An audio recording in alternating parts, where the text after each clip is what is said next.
New message from Pope XIV, a call to love and peace. It was the 12th of May, 2025. The square lay hushed, yet brimming with anticipation. Across the globe, hearts turned toward a single moment. From sterile hospital rooms, cozy living rooms aglow with lamplight, sacred church pews, and weathered tents in refugee camps. The bells had fallen silent, their echoes fading into the air. But a deeper resonance was stirring, something that reached beyond sound. This was no ordinary broadcast, no fleeting moment of spectacle. It was a summons, a whisper from the divine, carried through time and space. A voice emerged, soft yet unwavering, flowing across screens and seeping into souls. Pope Benedict XIV spoke of love, family, and hope, and the world listened. This is a fictional story crafted for entertainment purposes. It is not rooted in real events, and all actions, dialogue, and characters are products of imagination. This content is not affiliated with or endorsed by any real individuals or organizations. Viewer discretion is advised, and any resemblance to real-life events is purely coincidental. Enjoy the journey. A voice that reached every heart. From a humble balcony overlooking a quiet square, Pope Benedict XVI began to speak. His voice, though gentle, carried the weight of a shepherd calling his flock home. It wasn't the voice of a politician seeking applause or a celebrity chasing fame. It was the voice of a father, a friend, someone who seemed to know the aches and hopes hidden in every listener's heart.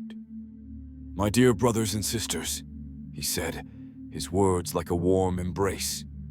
"Today, I speak to you not as a distant figure, but as one of you, a child of God, a member of this great human family. Wherever you are, in a hospital bed, a crowded bus, a quiet chapel, or a tent under the stars, I am with you, and God is with you." He paused, as if to let the words settle, to let each listener feel seen. "We live in a world that is both beautiful and broken," he continued. "Wars rage, families fracture, and hearts grow heavy with loneliness.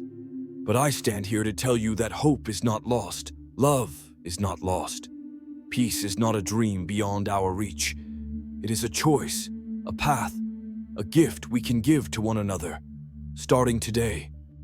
His invitation was simple yet profound: to pause, to breathe, to turn off the noise of the world, the ping of notifications, the clamor of arguments, the weight of endless news, and to listen, truly listen, to the quiet voice of love within. He shared a memory from his early years as a priest in a small coastal village in Brazil.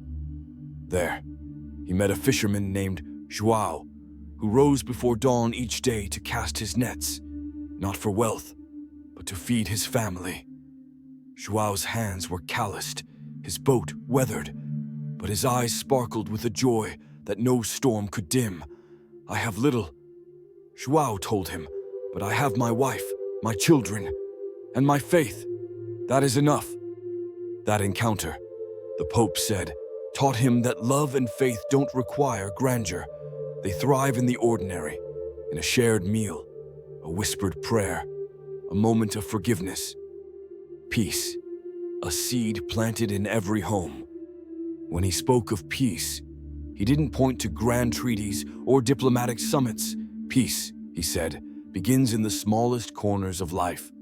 In the places we call home, peace is not a gift that falls from the heavens, he said with a gentle smile, his voice warm like a hearth fire. It is a seed we plant with every choice we make.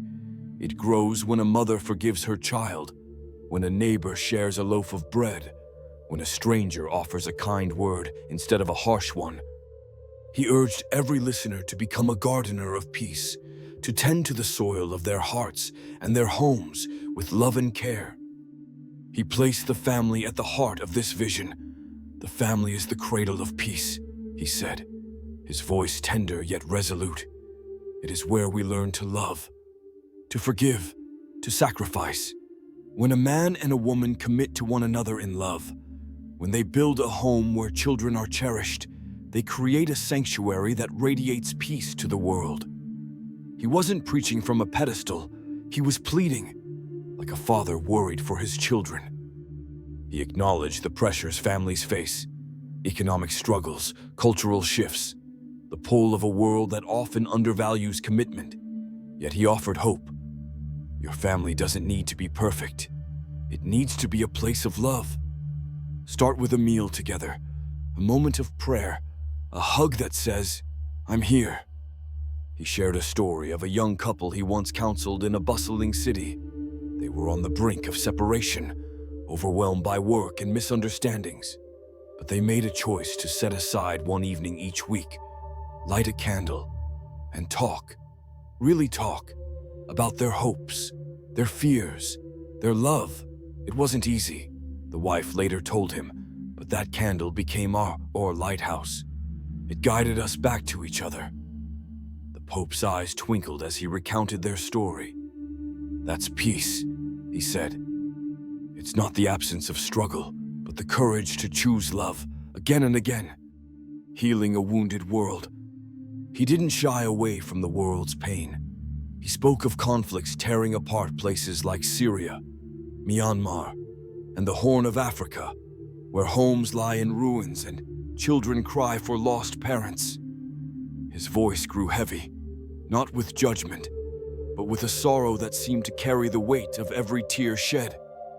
"No child's suffering is unnoticed by God," he said, his words trembling with emotion. "No mother's grief, no father's despair, no elder's loneliness is forgotten. Each of you is seen, known, and loved beyond measure."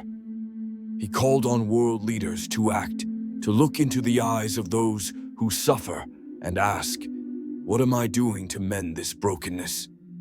He recalled a visit to a refugee camp, where he met a girl named Amina, no older than 10, clutching a tattered doll.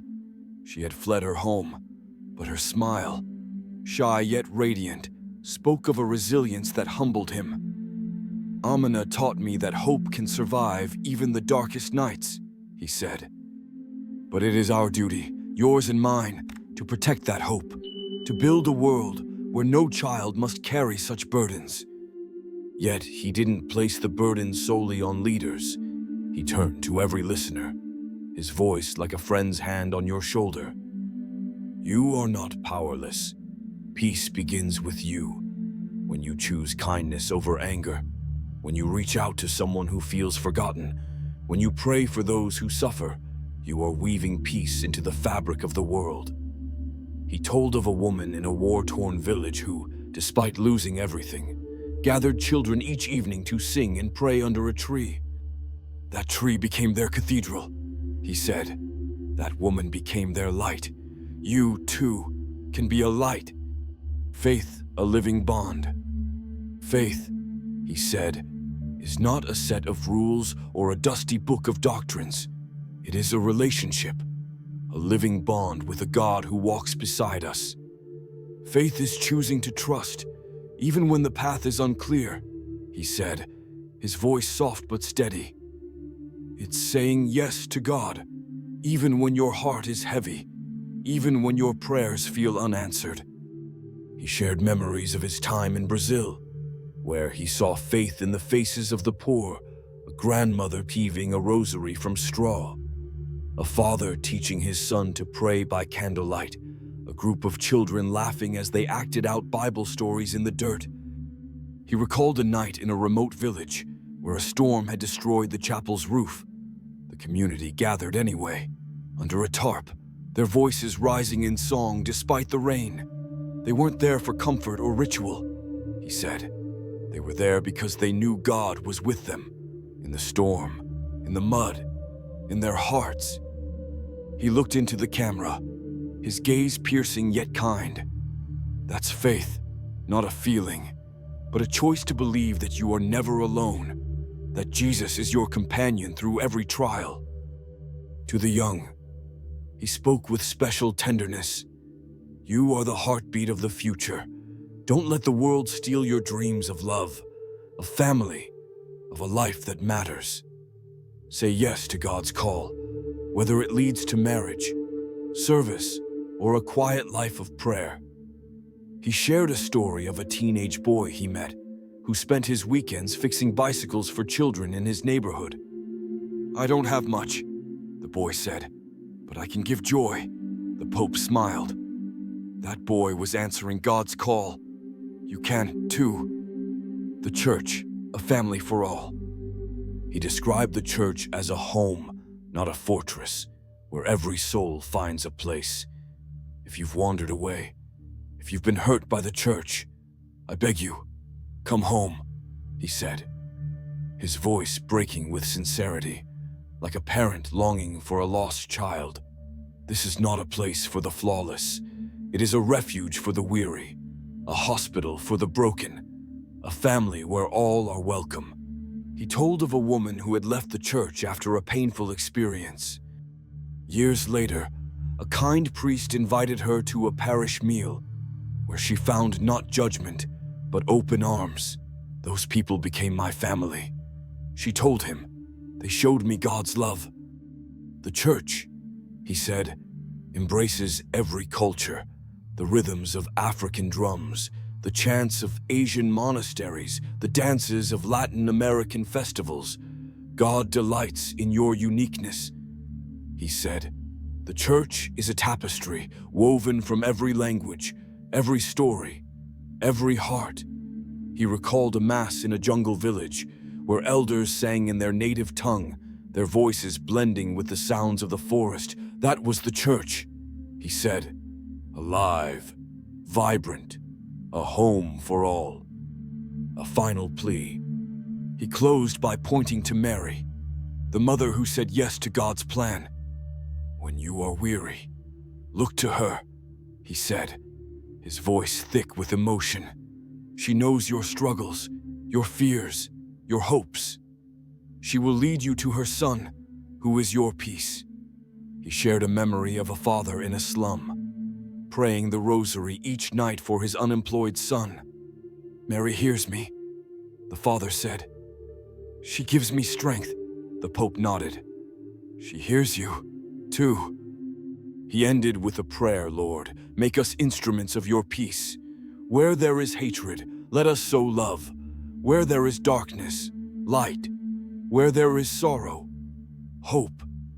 Looking into the camera, as if into your soul, he said, you are not here by chance. God is calling you to love, to heal, to build peace. Start now with a prayer, a kind deed, a step of faith. The world is waiting for you.